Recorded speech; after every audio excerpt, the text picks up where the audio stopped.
ఏంది అసలు వాళ్ళమ్మో ఏందా నూనెలో బెల్లం ఏమైనా పడిపోయింది అనుకుంటాడారు. కాదండో ఈ పనస్తోళ్ళు మొన్న యూట్యూబ్లో చూసా వంట ట్రై చేసా, బాగా వచ్చిందిలేండి.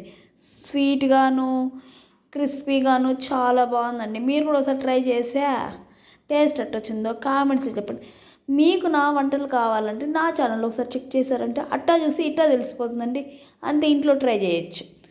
ఏం లేదండి, చాలా సింపుల్ అండి వంట ట్రై చేయడం అంటే. చపాతీ పిండి ఉందా, దాన్ని కలిపేసి దాన్ని కటింగ్ చేసి, మనం కేక్ కటింగ్ మన ఛాన్స్ సెట్ అయ్యారు కదా పిల్లలా, వాళ్ళు కట్ చేస్తారు కదా, అందుకనేసి మనము ఇలాంటివి కట్ చేసి నూనెలో వేసి ఏం చేసి పక్కన బెల్లం పాకం పెట్టుకొని దాంట్లో యాలకుల పొడి వేసేసి ఇదో ఈ కట్ చేసిన చపాతీ పీసులు అంతా దాంట్లో వేసి కొద్దిసేపు నానబెట్టేసి ఇచ్చేసామంటే అంతే, టేస్ట్ అదర్స్.